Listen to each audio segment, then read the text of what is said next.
श्रीशैलेशदयापात्रम् धीभक्त्यादिगुणार्णवम् यतीन्द्रप्रवणं वन्दे रम्यजामातरं मुनिम्। लक्ष्मीनाथसमारम्भां नाथयामुन मध्यमाम्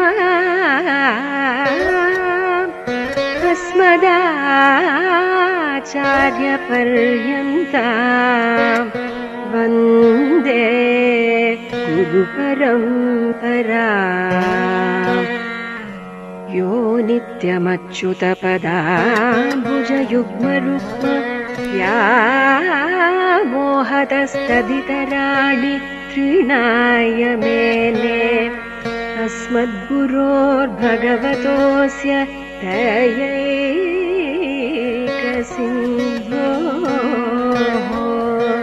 रामानुजस्य चरणौ शरणं प्रपद्ये।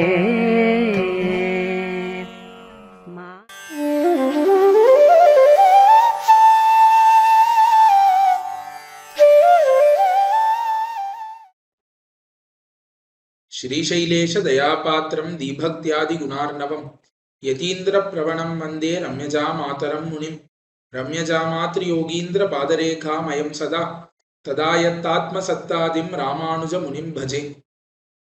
முன்னை வினையகல முங்கிற்குடியமுதன் பொன்னங்கழற்கமலப் போதிரண்டும் என்னுடைய சென்னிக்கனியாகச் சேர்த்தினேன் தென்புலத்தார் கென்னுக் கடவுடையேன் யான் நயந்தரு பேரின்பமெல்லாம் வழுதின்னி நன்னினர்பால் சயந்தரு கீர்த்தி ராமானுசமுனி தாளினமேல் உயர்ந்த குணத்து திருவரங்கத் தமுதோங்கும் அன்பால் எம்பும் கலித்துறை அந்தாதியோத இசனெஞ்சமே சொல்லின் தொகை கொண்டு உனதடி போதுக்கு தொண்டு செய்யும் நல்லன்பரேத்தும் உன் நாமமெல்லாம் எந்த நாவினுள்ளே அல்லும் பகலும் அமரும் படிநல் கரிசமய வெல்லும் பரம இராமானுச இதன் விண்ணப்பமே.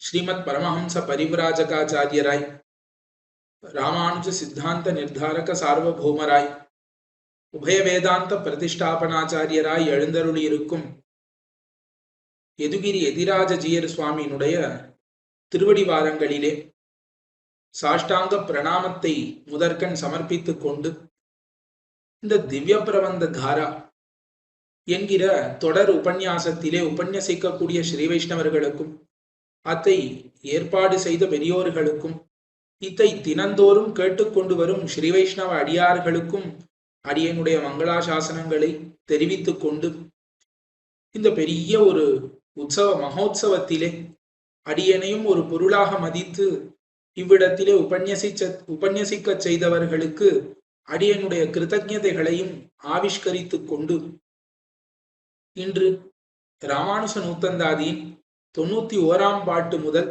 95ஆம் பாட்டு வரை உள்ள அர்த்த விசேஷங்களை அனுபவிக்கலாம் என்று தொடங்குகிறேன்.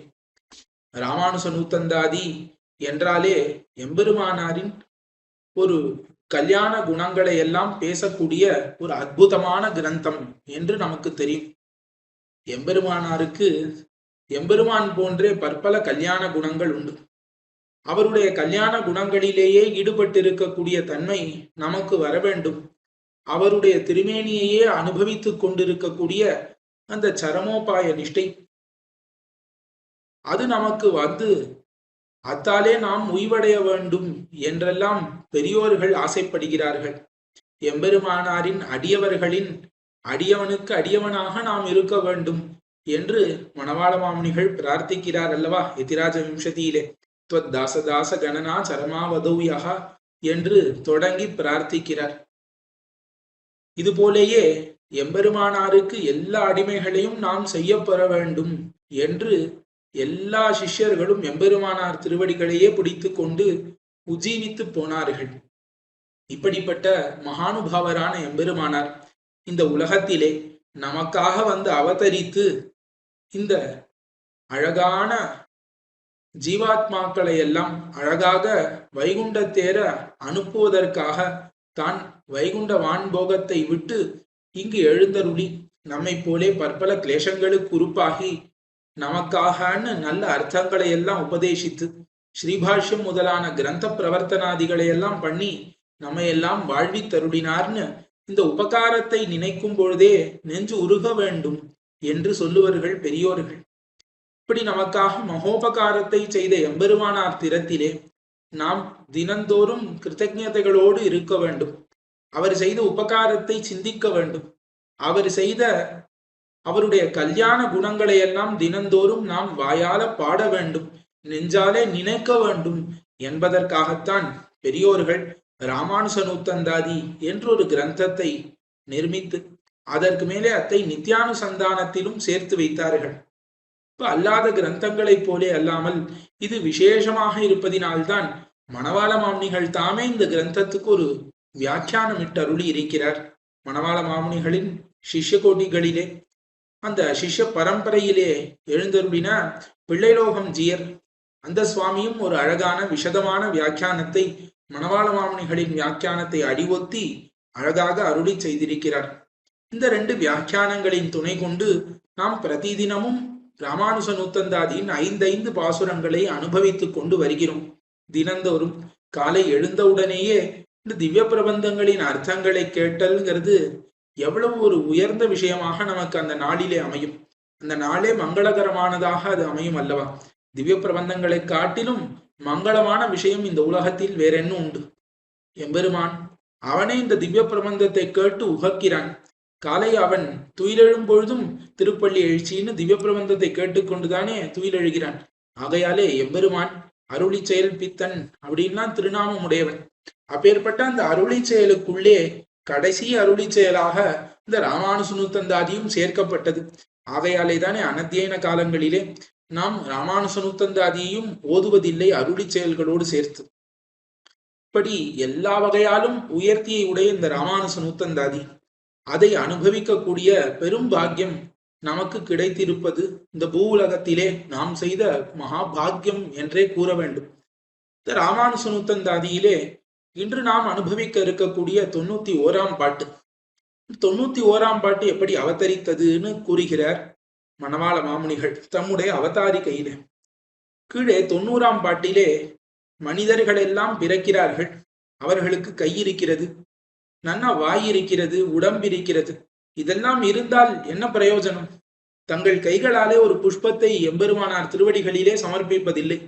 வாயால ராமானுசான்னு ஒரு திருநாமத்தை ஓதுவது அவ்வளவு கஷ்டமா? 4 எழுத்து சதுரா சதுரக்ஷரின்னு 4 எழுத்துடைய இந்த ராமானுசனின் திருநாமம் ஓதுவது அவ்வளவு சிரமமா? இதெல்லாம் ஓதாமல் இப்படி உஜ்ஜீவனமின்றி இந்த லோகத்திலே நசித்து போகிறார்களே, அஞ்ஞான அந்தகாரத்திலே மூழ்கி போகிறார்களே, இது என்ன ஆச்சரியம்? ஒருவன் இருக்கிறான், அவனுக்கு நல்ல தனம் எல்லாம் இருக்குன்னா அந்த தனத்தை பிரயோகித்து நல்ல தர்மங்களை செய்யலா இருக்க, அந்த தனத்தை எல்லாம் பாழாய் ஆக்குபவனை போல இந்த மனிதர்கள் எல்லாரும் இப்படி இருக்கிறார்களேன்னு வருத்தப்பட்டார் 90ஆம் பாட்டிலே. அதற்கு மேலே 91ஆம் பாட்டு, இவர்கள்லாம் இப்படிதான் இருக்கா, சம்சாரம்ங்கிறது இப்படிதான் இருக்கும், இருந்தாலும் எம்பெருமானார் இந்த சம்சாரத்தை விட்டுடலாம், இவ திருந்த மாட்டா, நாம் இதை விட்டுவிடலாம்னு விட்டுவிடக்கூடியவர் கிடையாது. இந்த சம்சாரத்திற்கு எம்பெருமானார் பண்ண மகோபகாரத்தை இந்த 91ஆம் பாட்டிலே அனுசந்தித்து இனியராகிறார் திருவரங்கத்து அமுதனார். எம்பெருமானாரை கொண்டாடுகிறார். அப்படி என்ன பண்ணிட்டார்? இந்த சகல ஜெகத் உஜ்ஜீவனார்த்தமாக எம்பெருமானார் என்ன செயல் செய்து விட்டார் அப்படின்னு நாம் பார்க்க வேண்டும் அல்லவா? அருளி செய்கிறார் திருவரங்கத்தமுதனார்.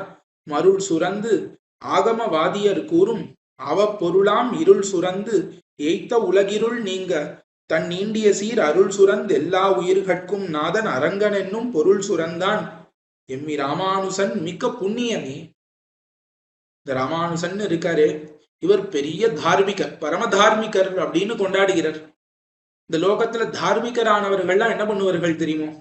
ரொம்ப தார்மிகனாக ஒரு அரசன் இருந்தானாகில் ராட்சசர்களாக இருக்கக்கூடிய அரசர்களை எல்லாம், அதாவது ராட்சச குணத்தோடு கூடி இருக்கக்கூடிய தமோ குணம் மிக்க அரசர்களை எல்லாம் அழித்து நல்ல தர்ம மார்க்கத்தை பிரவர்த்தனம் பண்ணுவர்கள் அரசர்கள். அந்த மாதிரி தார்மிகரான எம்பெருமானார் என்ன பண்ணாருன்னா, யார் ஒருவர் இந்த வேதத்துக்கு அவப்பொருள் கூறுகிறார்களோ, தவறான பொருள்களை உரைக்கிறார்களோ, அவர்களை எல்லாம் நிரசித்து வேதத்தின் மேலிருந்த விளக்கு என்று சொல்லப்படக்கூடிய எம்பெருமான் தான் வேத வேத்யன் என்று ஸ்தாபித்தார் எம்பெருமானார். இதுதான் எம்பெருமானார் இந்த லோகத்துல பண்ண பெரிய உபகாரம். அத்தை கூறுகிறார், மருள் சுரந்து ஆகம வாதியர் கூறும் அவ பொருளாம் இருள் சுரந்து ஏய்த்த உலகிருள் நீங்க.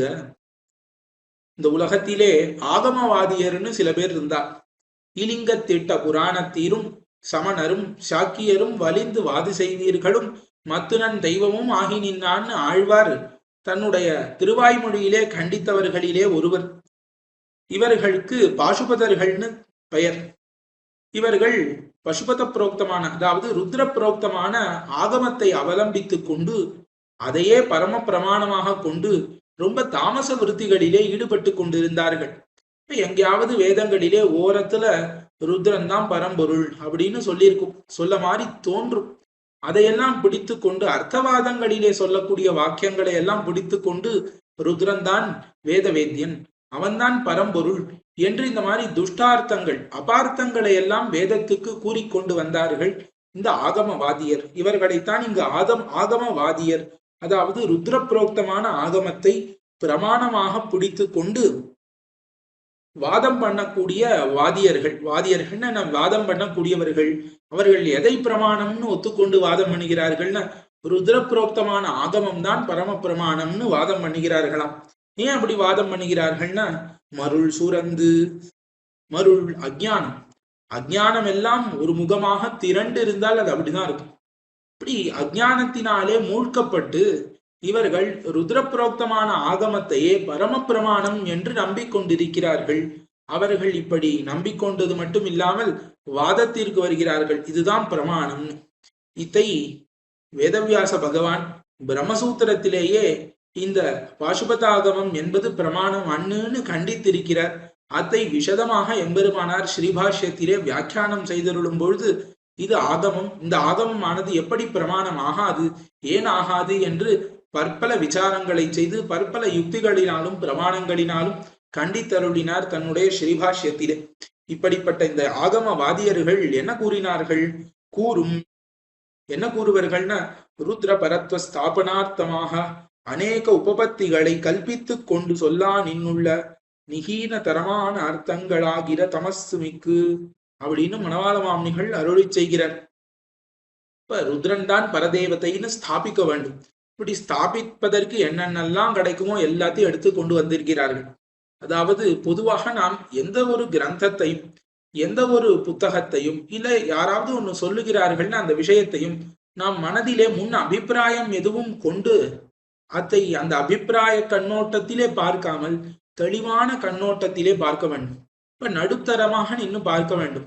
அப்படி பார்க்காமல் இவன் என்றால் இவன் தவறாகத்தான் சொல்லுவான் அப்படின்னு முதல்லயே மனசுல நினைச்சுட்டோன்ன அவன் எவ்வளவு நல்லது சொன்னாலும் அது தவறாகத்தான் தோணும். அந்த மாதிரி இவர்கள் என்ன சொல்லிவிட்டார்கள்னா ருத்ரன் தான் பரதேவத்தைன்னு மனதிலே நினைத்து கொண்டார்கள். அந்த கண்ணோட்டத்திலே வேதத்தை பார்த்தால் வேதத்துல என்ன தெரியும்? ஒன்னும் தெரியாது. அதற்கு பேரே மறை அல்லவா? தன்னுடைய உண்மையான அர்த்தங்களை எல்லாம் மறைத்து கொள்ளும். இப்ப பகவத் அனுகிரகம் உள்ளவர்களுக்கு, எம்பெருமான் மீது பக்தி உள்ளவர்களுக்குத்தான் வேதம் தன்னுடைய அர்த்தங்களை எல்லாம் வெளிப்படுத்தும். ஆகையாலே அவர்கள் என்ன பண்ணுகிறார்கள்? தாங்களே ஒரு ஆகமம்னு கல்பித்து கொண்டு இதை ருத்ரன் பிரவர்த்திப்பித்தான்னு சொல்லி கொண்டு இதுவே பரம பிரமாணம்னு சொல்லி இதற்கு சேர உபபத்திகளை எல்லாம் நிறைய யுக்திகளை எல்லாமும் கூறிக்கொண்டு வருகிறார்கள். இப்படி இவர்கள் கூறக்கூடிய அவப்பொருளாம், அவப்பொருள்னா என்ன அர்த்தம்? அப்பொருள்னா அர்த்தம். இவர்கள் சொல்லக்கூடிய அர்த்தங்கள் இருக்கே, அது எப்படி இருக்கு? அவப்பொருள் ரொம்ப நிகீன தரம், ரொம்ப தாழ்ந்ததான பொருள்கள். எவ்வளவு தாழ்ந்த பொருள்களை எல்லாம் இவர்கள் கூறுகிறார்கள்னா, ஜடா கலாப பஸ்ம ருத்ராட்ச லிங்க தாரண தொடக்கமான நிஷித்தார்த்தங்கள்னு காட்டுகிறார் பிள்ளைலோகம்ஜியர். பஸ்ம தாரணம் என்ன, லிங்க தாரணம் என்ன, இன்னும் பற்பல அர்த்தங்கள் சொல்ல வாய்க்கூசக்கூடிய அர்த்தங்களை எல்லாம் கூறக்கூடியவர்களாக இந்த பாசுபத ஆகமவாதிகள் அமைகிறார்கள். இவர்கள் என்ன பண்ணினார்கள்? இருள் சுரந்து ஏய்த்த உலகிருள் நீங்க. இந்த அர்த்தங்கள்ங்கிற இருள் இந்த உலகத்தை எல்லாம் மூடிடுது.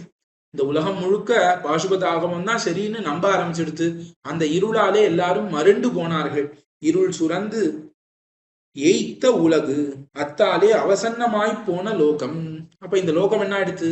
அவர்கள் சொல்லக்கூடிய அர்த்தங்களிலே மருண்டு போய்விட்டது, ஏமாந்து போய்விட்டது. அதையே நம்பிக்கொண்டு இருந்தது இந்த உலகம். அவர்களுடைய இருள் நீங்க, அந்த அஞ்ஞானம்ங்கிற அந்தகாரம் இருக்கிறதே அது போகும்படிக்கு எம்பெருமானார் தன்னுடைய பரமோபகாரத்தை பண்ணி அருளினார். இருள் நீங்க என்ன பண்ணார் எம்பெருமானார்? தன் ஈண்டிய சீர் அருள் சுரந்து. சரி, இவர்கள்லாம் போய் பிரார்த்தித்தார்களா, எம்பெருமானாரே எனக்கு இது பண்ண வேண்டும் அப்படின்னு பிரார்த்தித்தார்களான இல்லை. அவருக்கு கிருபை இருந்ததாம். கிருபைனா என்ன? பர துக்க துக்கித்துவம்னு சொல்லுகிறார்கள். ஐயோ, நம்முடைய குழந்தைகள் எல்லாம் இப்படி கஷ்டப்படுகிறார்களே, நாம் எப்படி சந்தோஷித்திருப்பது அப்படின்னு எம்பெருமானார் தன்னுடைய கிருபையினாலே, கேவலம் கிருபையினாலே தன் நீண்டிய சீர் ஆசிரித ரக்ஷணங்களாகிற திரண்ட வைலட்சண்யத்தை உடைய கிருபை ஒருமடை கொண்டுன்னு அருளி செய்கிற. இப்ப இந்த ஆசிரிதர்களை, தன்னை அண்டியவர்களை ரட்சிக்க வேண்டும் அப்படிங்கிற இந்த சங்கல்பத்தோடு எம்பெருமானார் என்ன பண்ணார்? கிருபையை ஒருமடையாக நம்மேலே பாய்ச்சினர். அருள் சுரந்து, அருள் சுரந்து உண்மையான அர்த்தத்தை சொன்னாராம். என்ன அர்த்தம்னா, எல்லா உயிர்கட்கும் நாதன் அரங்கன் என்னும் பொருள் சுரந்தான் எம்மி ராமானுசன் மிக்க புண்ணியனே. எல்லா உயிர்கட்கும் நாதன் யார் தெரியுமோ? அரங்கன். அரங்கன் தான் எல்லா உயிர்கட்கும் நாதன்னு சொன்னார்.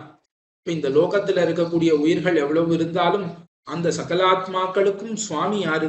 சகலாத்மாக்களுக்கும் சேஷி யாரு? எல்லா உயிர்களையும் படைத்து அழித்து காக்க அழிக்கக்கூடிய பரம்பொருள் யாருன்னா நாராயணன்னு காட்டி கொடுத்தார். பதிம் விஸ்வஸ்ய என்று பிரமாணங்கள் முதலாக கொண்டு இது எல்லாத்தையும் காட்டி கொண்டு வந்தார். இந்த லோகத்துல இருக்கக்கூடியவர்கள்லாம் ஏற்கனவே அஜ்ஞான அந்தகாரத்துல இருக்கா. ஆகையால இவர்களுக்கு பரமபதத்துல இருக்கக்கூடிய எம்பெருமான காட்டி கொடுத்தா இவர்கள் பிடித்து கொள்ள மாட்டார்கள், அவர்களுக்கு புரியாது.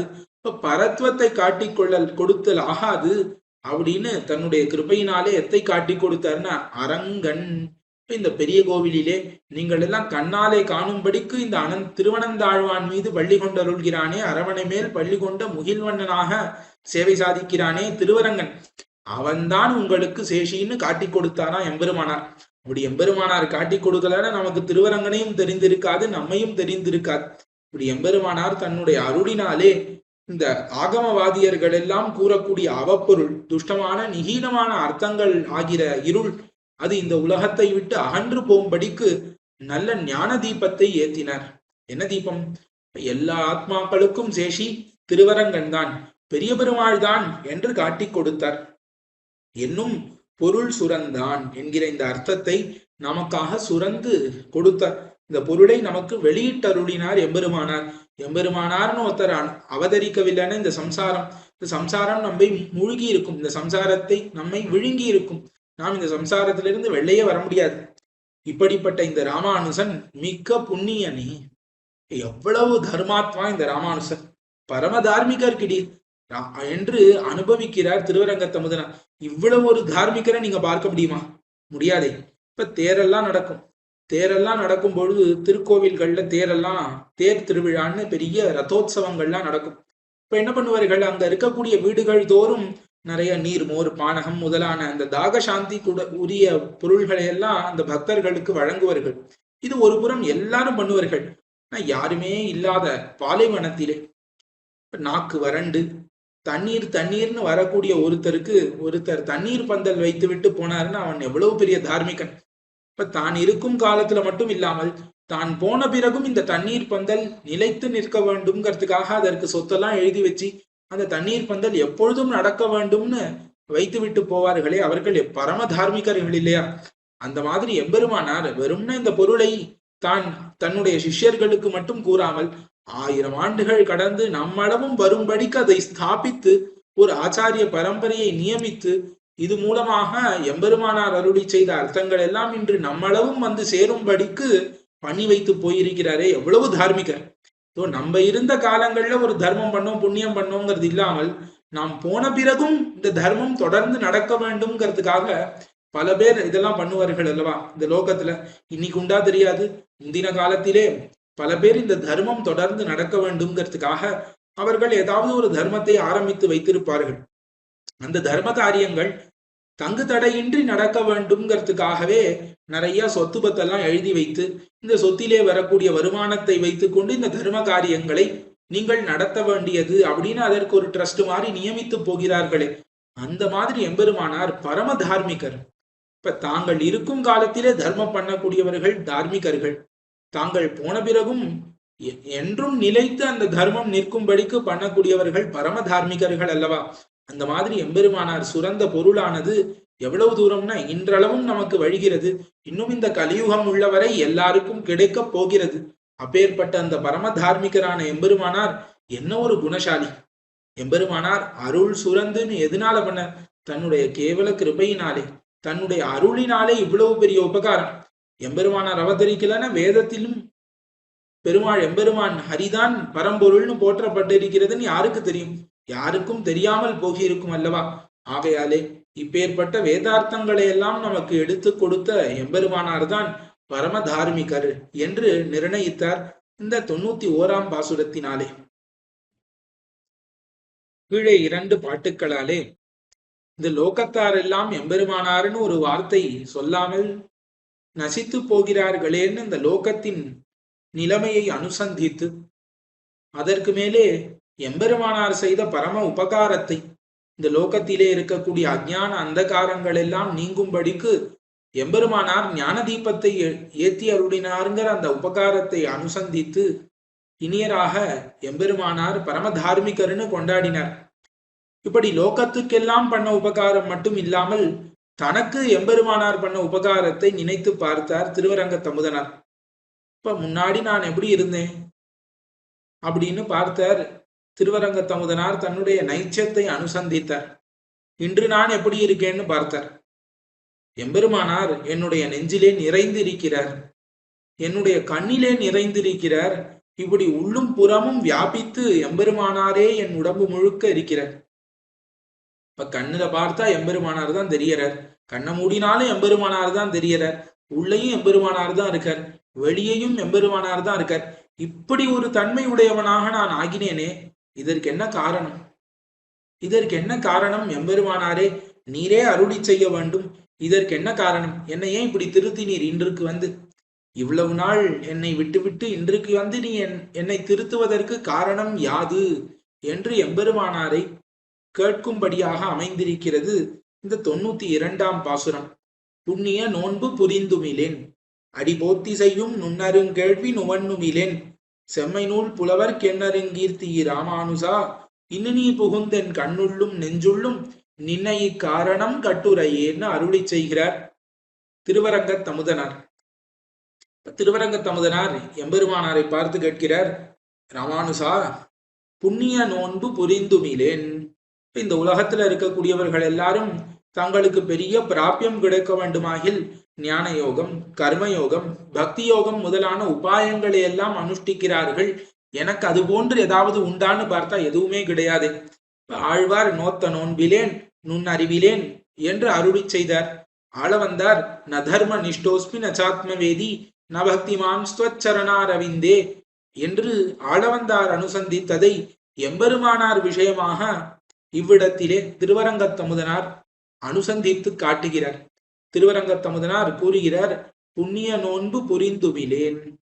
இப்ப நான் புண்ணிய நோன்பு இந்த பேற்றுக்கு இவ்வளவு பெரிய மகா உபகாரம் எம்பெருமானார் பண்ணியிருக்கிறாரே, என் கண்ணுள்ளும் நெஞ்சுள்ளும் எம்பெருமானார் நிறைந்திருக்கிறாரே, இதற்கு நான் ஏதாவது உபாயம் அனுஷ்டித்தேனான்னு பார்த்தா ஒன்னும் இல்லை.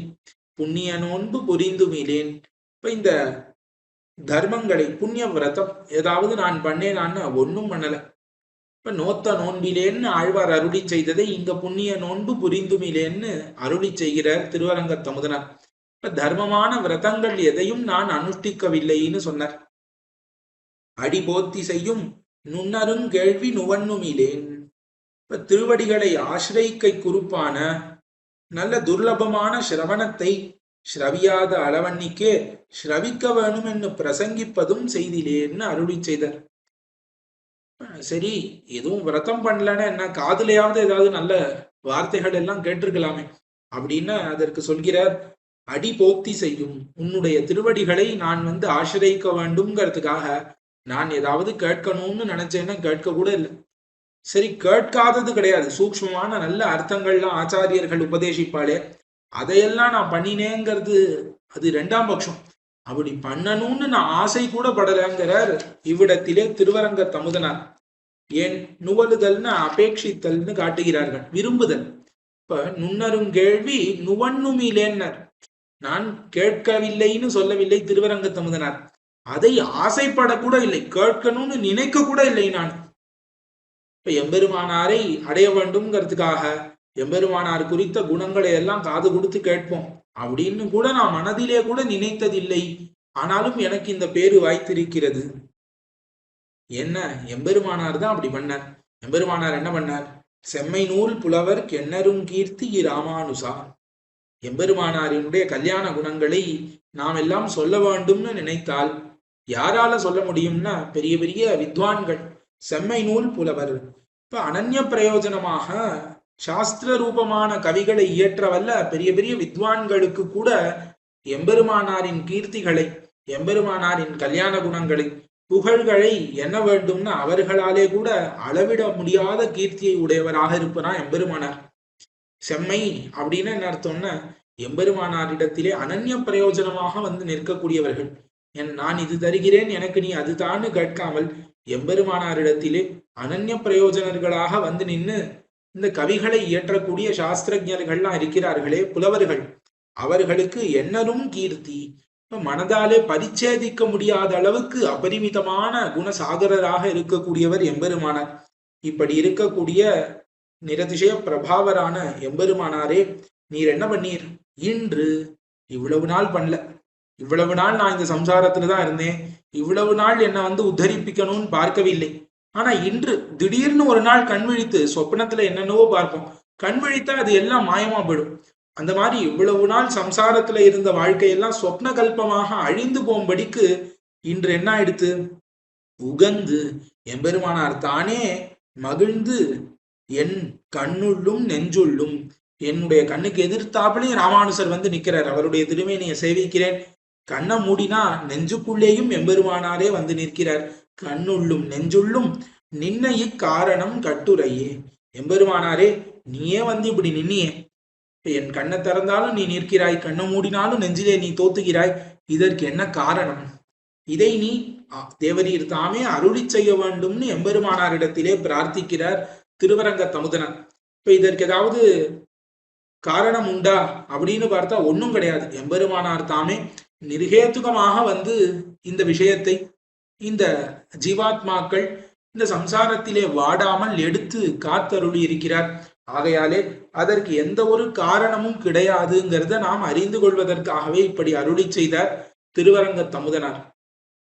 இது எது போல இருக்கிறதுன்னு பார்த்தோமாகில், நம்மாழ்வார் இதே மாதிரி ஒரு பாசுரத்தை அருளி செய்திருக்கிறார் எம்பெருமானை குறித்து. இப்ப திருவாய்மொழி எல்லாம் முடித்து விட்டார். திருவாய்மொழியில் 1000 பாசுரங்களும் முடிந்து விட்டது. இன்னும் 20 பாசுரம் தான் பாக்கி இருக்கு. சூழ்விசும் பனிமுகில் தொடங்க வேண்டும். அதற்கு முன்பாக திருமாலிருஞ்சோலை என்கிற ஒரு பதிகம், திருப்பேர் நகரானை குறித்த பதிகம்.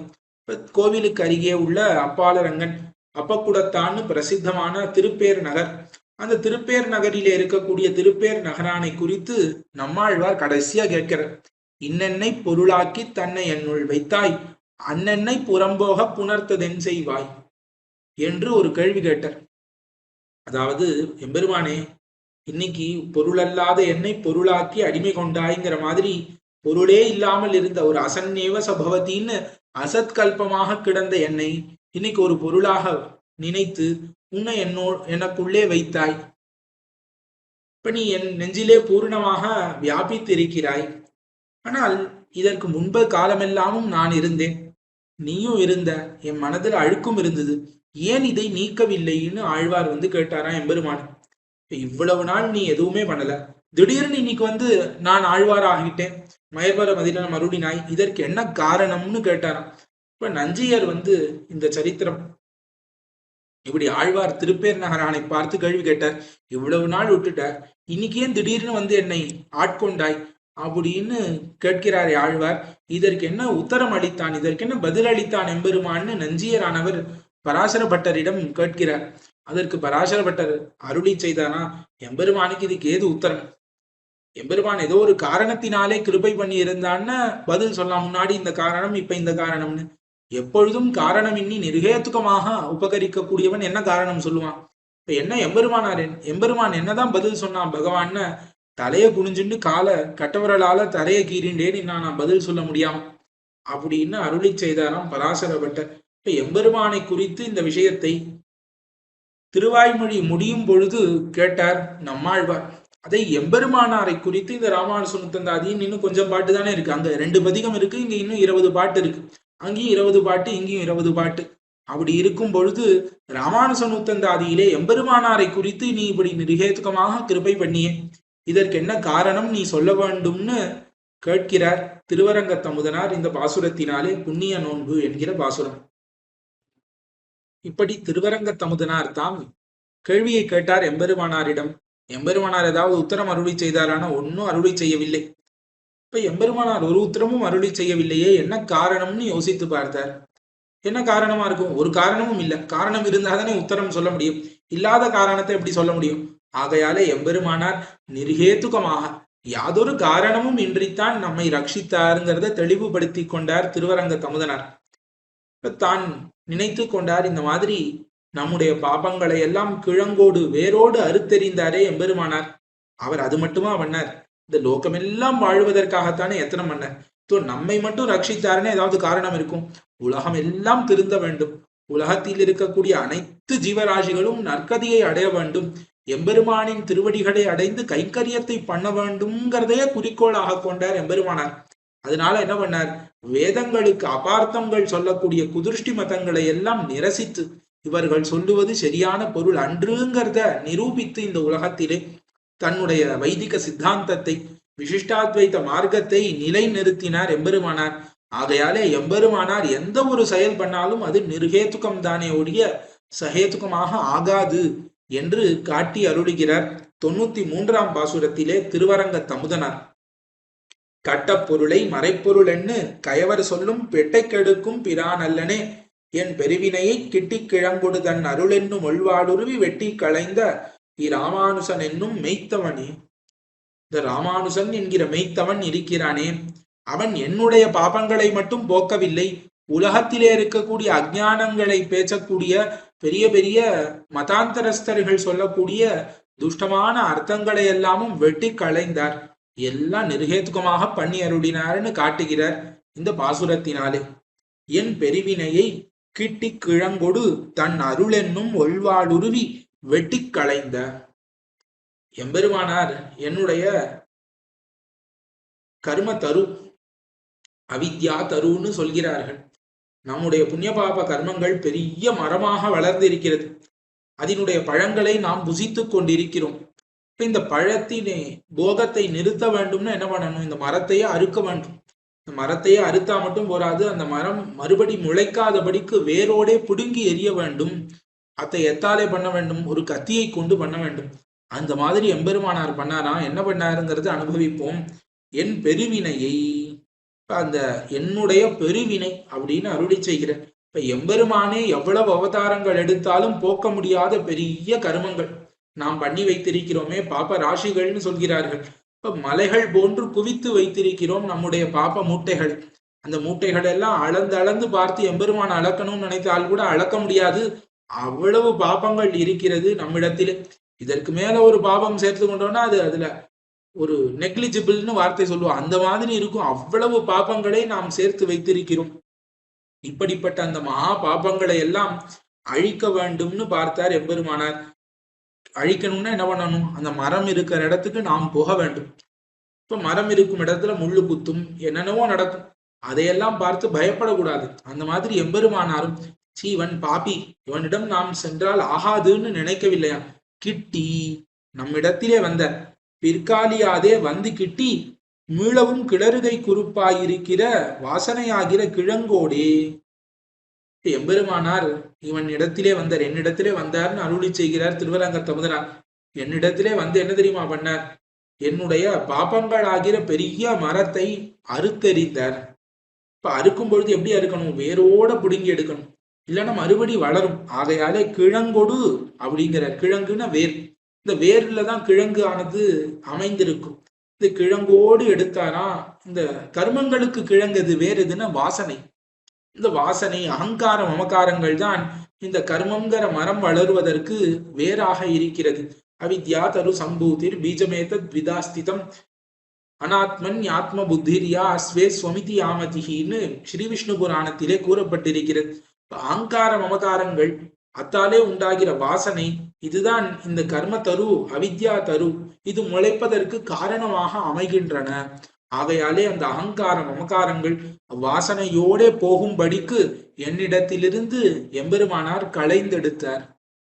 எதை கொண்டு, எந்த ஆயுதத்தை கொண்டு களைந்தார்னா அருளென்னும் ஒழ்வாளுருவி. இப்ப எம்பெருமானாருக்கு எந்த ஆயுதமும் வேண்டாம், அவர்கிட்டே இருக்கு. என்னதுன்னா அருள்ங்கிறது தான். பகவான் தான் ஒவ்வொரு அவதாரங்களை பண்ணும் பொழுதும் ஒவ்வொரு ஆயுதத்தை எடுத்துக்கொண்டு பிறக்கிறான். எம்பெருமானாருக்கு அது தேவையில்லையா, அருளோடு பிறக்கிறார். சாஸ்திரம்ங்கிற ஆயுதத்தோடு வந்து பிறக்கிறாரா எம்பெருமானார்.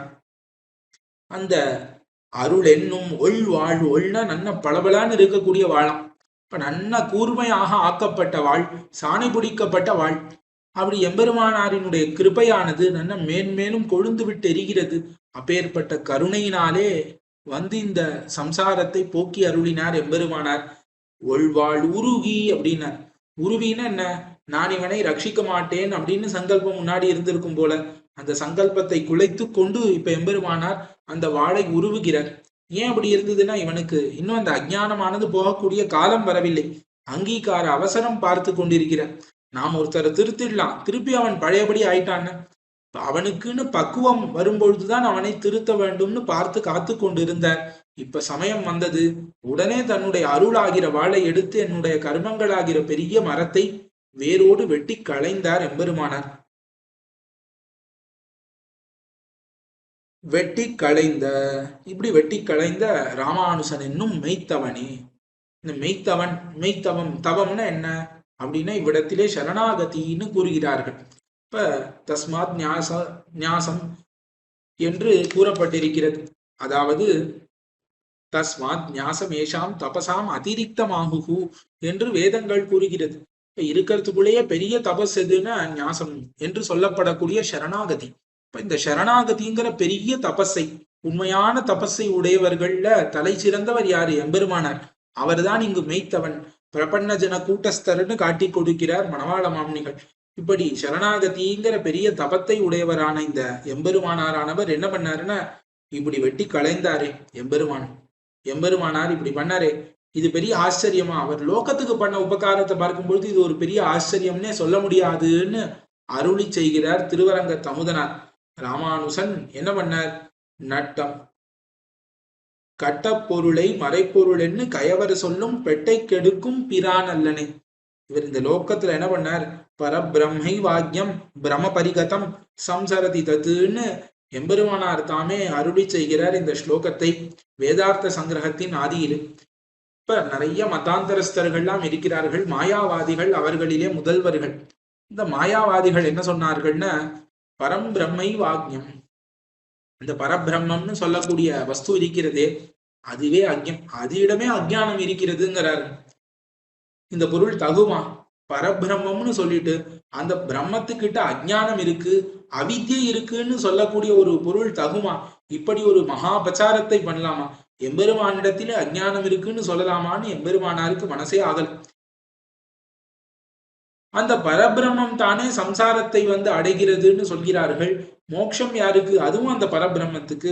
இந்த மோட்சத்தை குறித்த சாஸ்திரத்தை யார் உபதேசிப்பா அப்படின்னா அது ஆச்சாரியன், அவனும் பரபிரம்மம். அதை தவிர இதை யார் கேட்பா? சிஷ்யன், அவனும் பரபிரம்மம். இப்படி ஒரு விதர்க்கமான ஒரு குதர்க்கமான ஒரு மதத்தை கல்பித்திருக்கிறார்கள் மாயாவாதிகள். இப்படிப்பட்ட மதங்களை தான் இங்க கட்ட பொருளை மறைப்பொருள்னு கயவர் சொல்லும் என்கிற இந்த வார்த்தைகளினாலே காட்டி அருள்கிறார் திருவரங்க தமுதனார். கட்டம் அப்படின்னா கஷ்டம், நிகீனமான தாழ்ந்த பொருள். அவர்களே மனதிலே ஒரு பொருளை நினைத்து கொண்டார்கள், தாழ்ந்த பொருள். அதை என்ன பண்ணிட்டா, லோகத்துல வந்து ஒரு விஷயம் யார் வேணா என்ன வேணா சொல்லலாம், ஆனா சொல்லிட்டு இது என்னோடதுன்னு சொன்னா லோகம் ஒத்துக்காதே. உன்னோடத நான் எதுக்கு கேட்டும், உன்னோடது எனக்கு எதுக்குன்னு சொல்லி லோகம் தள்ளி விட்டுரும். ஆகையாலே அவர்களெல்லாம் ஜாக்கிரதையா என்ன பண்ணிட்டா, அவர்கள் மனசிலே தோற்றுவதை எல்லாம் சொல்லிவிட்டு இது வேதத்திலே சொல்லப்பட்டது அப்படின்னு ஒரு வார்த்தையை சேர்த்துட்டா வேதத்தை போய் யார் பார்க்க போறா? ஆகையாலே யாரும் நம்மை கேள்வி கேட்க மாட்டார்கள். ஆகையாலே இதெல்லாம் வேதத்துல கூறப்பட்டிருக்கிறது, நன்னா பார்த்து தெரிந்து கொள்ளுங்கள் அப்படின்னு கடைசியா ஒரு வார்த்தையும் சேர்த்து சொல்லிவிட்டார்கள். அந்த மாதிரி கட்டப்பொருளை நிகிதமான அர்த்தங்களை எல்லாம் என்ன பண்ணிட்டா, மறைப்பொருள் என்ன, இதுதான் வேதார்த்தம், இதுதான் வேதத்திலே சொல்லப்படுகிறது, பகவத்கீதையிலே இதுதான் பிரதிபாதிக்கப்படுகிறது, பிரம்மசூத்திரத்திலே இதுதான் சொல்லப்படுகிறதுன்னு தாங்கள் வியாக்கியானம் பண்ணி வைத்திருக்கிறார்கள் மாயாவாதிகள். இப்ப இவர்களுக்கு குதிருஷ்டிகள்னு பெயர்.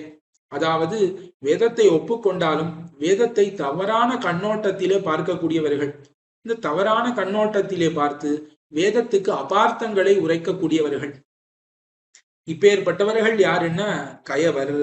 இந்த குதிருஷ்டிகளாக இருக்கக்கூடியவர்கள் சொல்லும், இவர்கள் சொல்லுகிற பெட்டை கெடுக்கும், பெட்டைன பிரம வாக்கியங்கள்னு அர்த்தம். இப்ப பிரமத்தை ஏற்படுத்தக்கூடிய வாக்கியங்களை கெடுக்கும், போக்கின பிரானல்லனே, பிரான் என்ன உபகாரகன். இப்ப இந்த வார்த்தைகளை எல்லாம் போக்கி எது சத்தியம், இந்த ஜெகத்தானது சத்தியம், எல்லாத்துக்கும் விரோதமாக சொல்லுவார்கள். பிரமாண விரோதம் என்ன, பிரத்யக்ஷ விரோதம் என்ன, அனுமான விரோதம் என்ன, எல்லாவற்றுக்கும் நீங்கள் எல்லா பிரமாணங்களுக்கும் நீங்கள் சொல்லக்கூடிய அர்த்தம் ஒவ்வாதுன்னு எம்பெருமானார் தம்முடைய ஸ்ரீபாஷ்யம் முதலான கிரந்தங்களிலே விஸ்தரேன காட்டி அருள்கிறார் அல்லவா. இப்ப இந்த பரம் பிரம்மை வாக்கியம்னு அருளி செய்து அந்த வேதார்த்த சங்கிரகத்திலே அதிலே எல்லா மதங்களையும் எடுத்து, சாங்கர மதம் என்ன, யாதவ மதம் என்ன, அதற்கு மேலே பாஸ்கர மதம் என்ன, இந்த மாதிரி மதங்கள் எல்லாவற்றையும் மாயாவாத மதங்களை எல்லாம் எடுத்து அதையெல்லாம் கண்டித்தார். அது போதாதுன்னு ஸ்ரீபாஷ்யத்தின் தொடக்கத்திலே லகு பூர்வபக்ஷம்னு அவர்களுடைய மதங்களை எல்லாம் உபாய விஷயமாக சொல்லக்கூடிய பூர்வபக்ஷங்களை எல்லாம் எடுத்து கண்டித்து சித்தாந்தம் அருளி செய்து, அதற்கு மேல மகாபூர்வ பட்சத்திலே அவர்களுடைய மதத்தை மொத்தமாக அனுபாஷனம் செய்து மகா சித்தாந்தத்திலே அதையெல்லாம் கண்டித்து தான் நிரூபித்திருக்கிறார் விசதமாக எம்பெருமானார். இதெல்லாம் எதற்கு பண்ணார், நாம் அந்த சுழலிலே போய் மாட்டிக்கொள்ளக் கூடாது, அந்த அஜ்ஞான அந்தகாரத்திலே நாம் மாட்டிக்கொள்ளக் கூடாதுங்கிறதுக்காகத்தானே பண்ணார். இதெல்லாம் எதற்காக பண்ணாருன்னா நிர்ஹேதுகமாக பண்ணார். யாராவது பிரார்த்தித்தாளா எனக்கு சரியான அர்த்தம் சொல்லுன்னு, இந்த உலகத்தவர்கள் சொல்லாதான்னு சொல்றவர்கள் தான் உண்டே தவிர சொல்லுன்னு சொல்றவா யாரும் கிடையாது. ஆகையாலே இவர்கள் எல்லாரும் திருந்தும்படிக்கு எம்பெருமானாரானவர் இந்த அர்த்தங்களை எல்லாம் கண்டித்து தன்னுடைய மதத்தை ஸ்தாபித்தருளினார். எதற்காக, சத் மதம், இந்த வேதத்தினுடைய உள்ள பொருளை எடுத்துரைத்தார். வைதிகமான மதம் இதுதான்னு காட்டி கொடுத்தார். எதனாலே, நிர்ஹேதுகமாக நம் மீது உள்ள கருணையினாலே பண்ணவர் தானே. இப்ப நமக்கு ஒருத்தருக்கு உபகாரம் பண்ணதுங்கிறத காட்டிலும் ஊருக்காக உபகாரம் பண்ணி வைத்திருக்கிறாரே எம்பெருமானார். இப்பேற்பட்டவர் மெய்த்தவர், சரணாகதி சாஸ்திரத்தை தனக்குள்ளே கொண்டவர். இப்படி இருக்கக்கூடிய பிரபன்னஜன கூடஸ்தரான எம்பெருமானார் எல்லாவற்றையும் நிர்ஹேதுகமாகவே பண்ணி அருளினார்னு காட்டுகிறார் இந்த பாசுரத்திலே.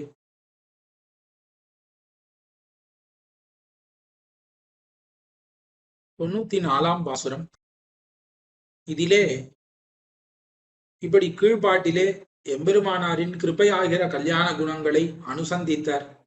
அனுசந்தித்த திருவரங்க தமுதனார் எம்பெருமானார்னு அவரை திருவடி சேர்ந்தவர்களுக்கு, அவருடைய திருவடியை ஆசிரித்தவர்களுக்கு எல்லாத்தையும் கொடுப்பர். இப்ப பக்தியை கொடுப்பர், அந்த பக்தி குறிப்பாக ருச்சியை கொடுப்பர், அந்த ருச்சியை வளர்த்து கொடுப்பர். இது எல்லாம் கொண்டு போய் பரமபதத்திலே விடும், அந்த பரமபதத்தையும் வாங்கி கொடுப்பர். இது எல்லாம் கிடைக்கும். ஞானம், பக்தி, வைராக்கியம், பரமபதம், காமாதி தோஷஹரம் ஆத்ம பதாஸ்ரிதானாம்னு மாமுனிகள் அருளி செய்தாரு.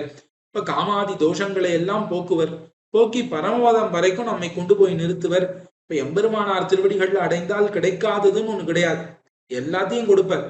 ஆனா எனக்கு என்ன வேண்டும் தெரியுமோ, எம்பெருமானாரின் கல்யாண குணங்களை தவிர நான் எதையும் அனுசந்திக்க மாட்டேன். அவருடைய கல்யாண குணங்களையே எப்பொழுதும் நான் நெஞ்சிலே நினைத்து கொண்டிருக்க வேண்டும்னு பிரார்த்திக்கிறார் இந்த 94ஆம் பாசுரத்திலே திருவரங்க தமுதனார். தவம் தரும் செல்வம் தகவும் தரும், சலியா பிறவி பவந்தரும், தீவினை பாத்தி தரும், பரந்தாமம் என்னும் திவந்தரும், தீதிலி ராமானுசன் தன்னை சார்ந்தவர்கள் குவந்தருந்தேன், அவன் சீரண்ணி யானொன்னும் உள்மகிழ்ந்தேன்னு அருளி செய்கிறார் பாசுரம். இந்த தீதிலி ராமானுசன், அதாவது ஒருவன் தன் திருவடிகளை அடைந்தானாகில், இப்ப சரணாகதி அனுஷ்டித்தானாகில் அவனை ரட்சிக்க வேண்டும். அப்படி ரக்ஷணம்னா என்ன அப்படின்னா, அவனுக்கு வேண்டாதவத்தை போக்கி கொடுக்க வேண்டும், வேண்டியவத்தை கொடுக்க வேண்டும். அவனுடைய அனிஷ்டத்தை போக்க வேண்டும், இஷ்டத்தை அழிக்க வேண்டும். இதுதானே ரக்ஷணம். இந்த ரெண்டும் எம்பெருமானாரிடத்திலே உண்டு. இப்ப இது ரெண்டும் பண்ணாம ஏதோ நம்முடைய காலை அடைந்தான், நமக்கு சரணாகதி அனுஷ்டித்தான், நமக்கு வேலையை வாங்கிப்போம் விட்டுருவோம், அப்படி கிடையாது. அவனுக்கு அனிஷ்ட நிவர்த்தியும் பண்ணி கொடுப்பர், இஷ்ட பிராப்தியையும் பண்ணி கொடுப்பர். இப்படி ஒரு மகாகுணம் இருப்பதினால்தான் அவருக்கு தீதிலி ராமானுசன், எந்த ஒரு துஷ்ட எண்ணமும் கிடையாது, தீய எண்ணமும் கிடையாது. இப்ப எந்த ஒரு தீமையும் இல்லாத சுபகிருதயரான எம்பெருமானார். இந்த எம்பெருமானார் என்ன பண்ணுவாருன்னா, ராமானுசன் எம்பெருமானார் தன்னை சார்ந்தவர்களுக்கு அந்த எம்பெருமானார் திருவடிகளை அடைந்து ராமானுஜ தாசர்களாக இருக்கக்கூடியவர்களுக்கு என்ன பண்ணுவர் அப்படின்னு கேட்டா, தவம் தரும். இப்ப கீழுதான் மெய்த்தவனேன்னு அருளி செய்தார். இப்ப மெய்த்தவம்னா என்ன, பெரிய சரணாகதிங்கிற தபஸை உடையவர் எம்பெருமானார். அந்த தபஸையே உங்களுக்கு கொடுப்பறான், தவம் தரும். இப்ப சரணாகதி நிஷ்டையை நமக்கு ஏற்படுத்தி கொடுப்பார் எம்பெருமானார். எம்பெருமானார் திருவடியை அடைந்தால் போரும், வேற ஒன்றும் நமக்கு வேண்டாம். அவரே சரணாகதி நிஷ்டையை நமக்கு ஏற்படுத்தி கொடுப்பர். தவம் தரும் இத்தை அருளி செய்கிறார். இதற்கு மேல என்ன ஒண்ணு, இந்த தவம்ங்கிறது எங்க சொல்லியிருக்கு, துவய நிஷ்டையை நமக்கு ஏற்படுத்தி கொடுப்பாருங்கிறத தாத்பரியமாக அருளி செய்கிறார். இந்த துவய மகாமந்திரத்திலே பூர்வ வாக்கியத்திலே சரணாகதியானது சொல்லப்பட்டிருக்கிறது. அந்த பூர்வ வாக்கியத்திலே ஒரு நிஷ்டையை நமக்கு ஏற்படுத்தி கொடுப்பார். அதற்கு மேல உத்தர வாக்கியத்திலே என்ன சொல்லப்பட்டது, கைங்கரியம் கூறப்படுகிறது துவய மகாமந்திரத்திலே. இப்ப பூர்வ வாக்கியத்திலே சரணாகதி, உத்தர வாக்கியத்திலே கைங்கரியம். அந்த பூர்வ வாக்கியத்திலே சொல்லப்பட்ட சரணாகதியை தவம்னு சொல்லி அந்த தவத்தை தருவர் எம்பெருமானார். எப்படி தருவர், இப்ப தன்னை சார்ந்தவர்களுக்கு சரணாகதி நிஷ்டை ஏற்படும்படிக்கு அவருக்கு அனுகிரகம் புரிவனா எம்பெருமானார். இது மட்டும் கொடுத்தால் போருமா, பிராபியமாகிற கைங்கரியத்தை கொடுக்க வேண்டுமே. இந்த கைங்கரியத்திலே நிஷ்டையை ஏற்படுத்தி கொடுப்பாரா நம்ம எம்பெருமானார்னு அதுவும் பண்ணுவர். என்ன பண்ணுவர், செல்வம் தகவும் தரும். இப்ப இந்த செல்வத்தை கொடுப்பர். செல்வம்னா லோகத்துல இருக்கக்கூடிய பணம் காசு கிடையாது. இங்கு செல்வம்னு என்ன சொல்லப்படுகிறதுன்னா, லக்ஷ்மணோ லக்ஷ்மி சம்பன்னகான்னு சொல்கிறார்கள். இங்கு கைங்கரியம் ஆகிற சம்பத்து கூறப்படுகிறது, பக்தி ஆகிற சம்பத்து கூறப்படுகிறது. இப்ப பக்தி ஆகிற சம்பத்தை கொடுக்கிறார் எம்பெருமானார். இப்ப பிராபியானு தகவும் தரும், அதாவது பிராபிய ருச்சியையும் சேர்த்து கொடுப்பரா எம்பெருமானார். இப்ப பிராபிய துவரையையும் சேர்த்து கொடுப்பர். இப்ப பக்தி ஆகிற சம்பத்தை பிராபியானு ரூபமாகவும் கொடுத்தருள்வர். இப்ப பிராபியத்துக்கு சேர பக்தி வேண்டும். பக்தி இருந்தாதான் கைங்கரியம் பண்ண வேண்டும். ஆகையாலே அந்த பக்தியையும், செல்வமாகிற அந்த பக்தியையும் எம்பெருமானார் தாமே கொடுத்தருள்கிறார்.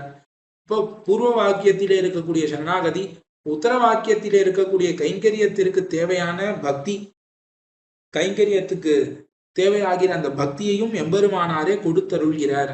இது மட்டும் கொடுத்தால் போராது, பரமபதத்தையும் சேர்த்து கொடுப்பர். சலியா பிறவி பவம் தரும், தீவினை பாத்தி தரும். இப்ப இந்த தீவினைன்னு இருக்கிறதே, துஷ்கர்மங்கள், நாம் பண்ணக்கூடிய புண்ணிய பாப்பங்கள் ஆகிற கர்மங்கள், இது என்ன பண்ணும்னா சரியா பிறவி பவம் தரும். சரியா பிறவி பவம் தரும். இப்ப சரியாத, இப்ப சர்வசக்தியான எம்பெருமான் சரித்தால் கூட சரிக்க முடியாது, அவ்வளவு சக்தி வாய்ந்தது இந்த கர்மங்கள். இந்த கர்மங்கள் என்னத்தை கொடுக்கும்னா பிறவி பவம் தரும். இப்ப பிறவி ஜன்ம பிரயுக்தமான இந்த பவம்ங்கிறது சம்சாரம். இந்த சம்சாரத்தை தரக்கூடிய இந்த தீவினைகள், இந்த தீவினைகளிலே நாம் சூழப்பட்டிருக்கிறோம். அனந்த பாரம்னு இந்த தாண்டுவதற்கு நிறையாக இருக்கிறது இந்த சம்சாரத்திலே.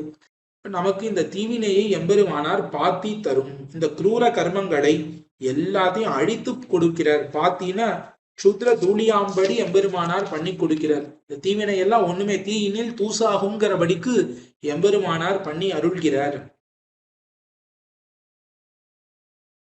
இதற்கு பிறகு பரந்தாமம் என்னும் திவம் தரும். பரந்தாமம்னு சொல்லப்படக்கூடிய பரமதாமம், இப்ப விஷ்ணுவினுடைய பரமமான தாமமான பரமபதம் வைகுண்டம், பரமாகாசம்னு சொல்லப்படக்கூடிய வைகுண்ட மாநகரிலே உள்ள போகத்தை எம்பெருமானார் அதையும் கொடுப்பர். பரந்தாமம் என்னும் திவம் தரும். திவம்னு ஆகாசம்னு பேர்.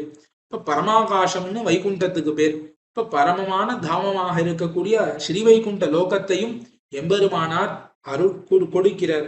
ஸ்ரீ விஷ்ணுலோக மணிமண்டப மார்க்கதாயின்னு சொல்கிறோமே, அப்படிப்பட்ட இந்த எம்பெருமானார் யான் அவன் சீரண்ணி ஒன்னும் உள்மகிழ்ந்து உவந்தருந்தேன்கிற இதெல்லாம் தருவர் தான். இதெல்லாம் இருக்கட்டும், இது எல்லாவற்றையும் அவர் கொடுத்தாலும் நான் என்ன தெரியுமா பெத்துப்பேன் அவர்கிட்ட.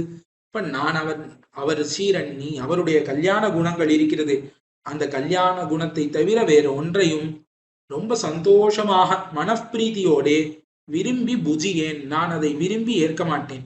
எல்லாம் இருக்கட்டும், எல்லாம் நானும் பரமபதத்துக்கு தான் போறேன், எல்லாத்தையும் ஏத்துப்பேன். ஆனா எது தெரியுமா எனக்கு ரொம்ப மகிழ்ச்சியை கொடுக்கும், இந்த எம்பெருமானாரின் கல்யாண குணங்களை எப்பொழுதும் மனதாலே அனுசந்தித்துக் கொண்டே இருக்க வேண்டும். அந்த எம்பெருமானாரின் கல்யாண குணங்கள் மட்டும்தான் நமக்கு பரம போக்கியமானது.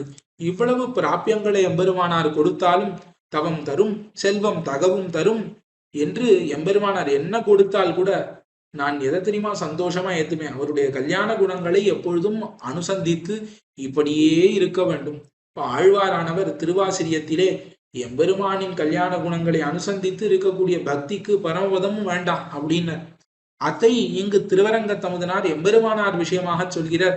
எம்பெருமானார் குணங்களை அனுபவித்துக் கொண்டிருக்கும் பொழுது பரமபதமும் வேண்டாம், அதுவும் பெரிதாக நான் மதியேன்னு இந்த பாசுரத்தினாலே நமக்கு காட்டி கொடுக்கிறார். இது 94 பாசுரம். 95 பாசுரம். கீழே எம்பெருமானாரின் கல்யாண குணங்களை எல்லாம் அனுசந்தித்துக் கொண்டே இருந்தார் திருவரங்க தமுதனார். இப்படி அனுசந்தித்து எம்பெருமானாரின் ஞானம், சக்தி முதலான குணங்களை எல்லாம் அனுசந்தித்தால் இது சாதாரண மனிதர்களுக்கு சம்பவிக்கக்கூடியதே அன்று. விண்ணுளாரிலும் சிறியர்னு சொல்லக்கூடிய அயர்வரும் அமரர்கள்னு சொல்லக்கூடிய நித்தியசூரிகள், அந்த நித்தியசூரிகள்ல இருந்து ஒருவர் இங்கு பிறந்திருக்க வேண்டும். இவர் நித்தியசூரியனுடைய அவதாரம், வானத்திலிருந்து பரமபதத்திலிருந்து வந்திருக்க வேண்டும்னு அருளி செய்கிறார் இதிலே. அது மட்டும் இல்லாமல் இவருடைய கருணையை பார்த்தால் எல்லாரும் கேட்கிறார், எம்பெருமானார் நிருகேத்துக்கமாக பண்ணார் தெரியுறே, பகவானும் தான் பண்ணா, பகவானும் தான் நிருகேத்துக்கமாக எவ்வளவு காரியமும் பண்றான், அவனுக்கு கிருபை இல்லையான்னு எம்பெருமானார் கிருப்பையையும் எம்பெருமான் கிருப்பையும் பார்க்கும் பொழுது எம்பெருமானை குரூரன்னு சொல்லிடலாம், கிருபையே இல்லாதவன் சொல்லிடலாம் போல எம்பெருமானின் கிருபை, எம்பெருமானாரின் கிருபை அவ்வளவு உயர்ந்ததுன்னு அருளி செய்கிறார் இந்த பாசுரத்தினாலே. உன்னின் உயிர்கட்குத்தனவே செய்தா அவர் குயவே பல்லும் பலனும் பரிவீலனாம் படி பல்லுயிர்க்கும் விண்ணின் தலை நின்று வீடளிப்பான் எம்மி ராமானுசன் மண்ணின் தலத்துதித்து மறைநாளும் வளர்த்தனேன்னு பாசுரம். இதுல முதல்ல எம்பெருமான் பண்ணக்கூடிய உபகாரத்தை காட்டுகிறார். உள் நின்னுன்னு தொடங்கி உள் நின்னு இப்ப அந்த பகிஷ்ட தற்சர்வம் வியாபியான்னு எம்பெருமான் என்ன பண்றான்னா எல்லா இடங்களிலும் வியாபித்திருக்கிறான். அது மட்டும் இல்லாமல் ஆத்மானம் அந்தரோ யமயத்தின்னு இந்த ஜீவாத்மாவுக்குள்ளே அந்தர்யாமி ஆனின்னு இந்த ஆத்மாவை கட்டுப்படுத்துகிறான். இப்படி இருக்கக்கூடிய எம்பெருமான் உள் நின்னு அப்ப ஆத்மாவுக்குள்ளே இருந்து கொண்டு உயிர்கட்குத்தனவே செய்து இவ்வாத்மாக்கள் யாதொரு வழியாலே உஜ்ஜீவிக்கும் அதிகீடான கிருஷிகளையே பண்ணி எம்பெருமான் எதற்காக இருக்கிறான், இந்த ஆத்மாவை எப்படியாவது உய்வடைய வைக்க வேண்டும், இந்த ஆத்மாவை உஜ்ஜீவிப்பிக்க வேண்டும்ங்கிறதுக்காக எவ்வளவு கிருஷிகளை பண்ணுகிறான். உயிர்கட்கு உத்தனவே செய்து அவர்களுக்கு எது நல்லதோ இதமோ அதை மட்டும் பண்ணுகிறான் எம்பெருமான். அவருக்கு உயவே பண்ணும், அவர்களுக்கு உஜ்ஜீவனம், உயவுன்னு உஜ்ஜீவனம், அவர்களுக்கு எப்பொழுதும் உஜ்ஜீவனத்தையே பண்ணக்கூடிய எம்பெருமான் இருக்கிறானே. சுவாதீன திரிவித சேதனா சேதன ஸ்வரூப ஸ்திதி பிரவருத்தி வேதகனான எம்பெருமான். இப்படிப்பட்ட அந்த எம்பெருமான் இவன் எப்படிப்பட்டவன்னா பரனும் சர்வஸ்மாத் பரன் சொல்லப்படக்கூடியவன். இந்த எம்பெருமானார் முன்பாக இவனை நிறுத்தி பார்த்தால் பரிவீலனாம் படி ஆத்மாக்கள் அளவிலே இவரோபாதி சிநேகமுடையவன் அல்லன் என்னும்படியாக. இப்ப ஆத்மாவிடத்திலே சிநேகம் யாருக்கு அதிகமா இருக்கிறது, பகவானுக்கா எம்பெருமானாருக்கான்னு பார்த்தா பகவான் பரிவிலனாம் படி அவனுக்கு அவ்வளவு சிநேகம் கிடையாது, எம்பெருமானாருக்கு தான் அவ்வளவு சிநேகம் அப்படின்னு சொல்லலாம் படிக்கு இருக்கும். இப்ப இந்த சின்ன குழந்தைகள் எல்லாம் கேட்பா, உனக்கு அப்பா பிடிக்குமா அம்மா பிடிக்குமா, அந்த மாதிரி சில பேருக்கு தந்தையார் அவர் நிறைய சிநேகத்தை காட்டுவர், சில பேருக்கு தாயாரானவள் நிறைய சிநேகத்தை காட்டுவர். அந்த மாதிரி இங்க இந்த எம்பெருமான் இந்த ஜீவாத்மாக்களிடத்திலே சிநேகத்தை அதிகமாக பண்ணினானா, எம்பெருமானார் அதிகமாக பண்ணினாரான்னு பார்த்தா எம்பெருமான் பகவானை பார்த்து பரிவிலனாம், அவனுக்கு பரிவே கிடையாது அப்படின்னு அருளி செய்கிறார் திருவரங்க தமுதனார். பரிவிலனாம் படி பல்லுயிர்க்கும் விண்ணின் தலை நின்று வீடளிப்பான் எம்மி ராமானுசன் மண்ணின் தலத்துதித்து. இப்ப எம்பெருமானார் அப்படி என்னதான் பண்ணிட்டார் அப்படின்னா பல்லுயிர்க்கும் சகலாத்மாக்களுக்கும் ஸ்ரீ விஷ்ணுலோக மணிமண்டப மார்கதாயிங்கிறபடிக்கு என்ன பண்ணார், வீடு அளிப்பான். வீடு அளிப்பதற்காக, வீடுன்னு என்ன பரம புருஷார்த்த லட்சண மோட்சத்தை கொடுத்தருள்வதற்காக எம்மி ராமானுசன் என்னுடைய நாதர் என்னுடைய எம்பெருமானார் என்ன பண்ணார், விண்ணின் தலை நின்று மண்ணின் தலத்துதித்து. இப்ப விண்ணின் தலையான ஸ்ரீவைகுண்டம், இந்த ஸ்ரீவைகுண்டம் தான் ஆகாசத்திலே உயர்ந்து நிற்கிறது. இந்த ஸ்ரீவைகுண்டத்திலே இருக்கக்கூடிய போகத்தை எல்லாம் விட்டு மண்ணின் தலத்துதித்து, இந்த மண்ணுல பூதலத்திலே வந்து உதித்தார். உதிக்கும் பொழுதும் எப்படி உதித்தார்? இந்த பூதலத்துல இருக்கக்கூடிய தோஷங்கள் எல்லாம் தன் மீது படாதபடிக்கு வந்து அவதரித்தருளினார். அவதரித்தருளி என்ன பண்ணார்? மறை நாளும் வளர்த்தனனே. இப்ப 4 சதுர்வேதங்களையும் 4 வேதங்களையும் என்ன பண்ணார்? வளர்த்தருளினார். அசங்குச்சிதமாக நடத்தி அருளினார். இப்படி செய்தருள்வதேன்னு வித்தராக அருளி செய்கிறார் திருவரங்க தமுதனார். 4 வேதங்களையும் பிரவர்த்திப்பித்து அருளினார். வேதங்களுக்கு என்ன தாற்பயம்ங்கிறத வெளியிட்டருளினார். வேதங்கள் எம்பெருமானைத்தான் கூறுகிறது. சரணாகதியே பரமமான உபாயம், எம்பெருமானுக்கு செய்யக்கூடிய கைங்கரியமே பரமமான உபாயம் என்கிற இந்த அர்த்தத்தை எல்லாம் பகவான் நிர்ணயித்து கொடுக்கலையே, எம்பெருமானார் தானே பண்ணார். ஆகையாலே எம்பெருமானாரின் கிருப்பைதான் ரொம்ப மேலானது. அவர் வானத்தை விட்டு இப்ப இன்னோ திருவாடிப்பூரம் எமக்காக வண்ணோ இங்கு ஆண்டாள் அவதரித்தாள், புண்ணாத வாழ்வான வைகுந்தவான் போகன் தன்னை இகழ்ந்து ஆழ்வார் திருமகளாராய் என்று மணவாள மாமுனிகள் ஈடுபட்டாரே ஆண்டாளுக்கு, அதுபோலே எம்பெருமானாரிடத்திலே ஈடுபடுகிறார் திருவரங்கத்தமுதனார். என்னன்னா வைகுண்ட வான்போகம் தன்னை இகழ்ந்து, இப்ப வானத்திலிருந்து வந்து உதித்தார் நமக்காக. எதற்காக? நம்மை உய்விக்க வேண்டும். நம்மை எப்படி உய்வித்தார்? சாஸ்திரங்களை கொண்டு. அந்த சாஸ்திரங்களை கொண்டு உய்வித்தாருங்கிறத மறைநாளும் வளர்த்தனனே என்கிற இந்த வார்த்தையினாலே காட்டி, எம்பெருமானாரின் கிருபைதான் இருக்கிறதுக்குள்ளேயே சிறந்தது. எம்பெருமானாரையும் எம்பெருமானையும் அருகிலே வைத்து பார்த்தால் அவன் பரனும் பரிவிலனாம் படி. இப்ப பரம கிருபாளுவான எம்பெருமான் கூட பரிவிலன் அப்படின்னு சொல்லும்படிக்கு இந்த உலகத்திலே எம்பெருமானார் செய்தருளின காரியங்கள் எல்லாம் உண்டு. இவர் இந்த லோகத்திலே இருக்கக்கூடிய மனிதர்களுக்குள்ளே ஒருவர் கிடையாது. இவர் வானத்திலிருந்து ஆதிசேஷனின் அபராவதார பூதராக வந்து அவதரித்து அருளி இருக்க வேண்டும். இவர் நித்தியசூரிகளிலே ஒருவர் என்பதை இந்த பாசுரத்தினாலே நமக்கு நிர்ணயித்து காட்டுகிறார். 95ஆம் பாசுரத்திலே. மேலுள்ள பாசுரங்களை அடுத்தடுத்த தாராபதிவிலே அனுபவிக்கலாம். அடியேன் தவறாக கூறியிருப்பின் அதை க்ஷமிக்க பிரார்த்தித்து அமைகிறேன். ஆழ்வார் திருவடிகளே சரணம், எம்பெருமானார் திருவடிகளே சரணம், ஜீயர் திருவடிகளே சரணம். பற்பமெனத்திகள் பைங்கழலும் தன் பல்லவமே விரலும், பற்பமென திகழ் பைங்கழலும் தன் பல்லவமே விரலும், பாவனமாகிய பைந்துவராடை பதிந்த மருங்கழகோ, பாவனமாகிய பைந்துவராடை பதிந்த மருங்கழகும், முப்புரி நூலோடு முன்கையில் ஏந்திய முக்கோல் தன்னழகும், எப்பொழுதும் யதிராசன் வடிவழகு என் இதயத்துள்ளதால், இல்லை எனக்கெதிர் இல்லை எனக்கெதிர் இல்லை எனக்கெதிரே, இல்லை எனக்கெதிர் இல்லை எனக்கெதிர் இல்லை எனக்கெதிரே, இல்லை எனக்கெதிரே, இல்லை எனக்கெதிரே, இல்லை எனக்கெதிரே.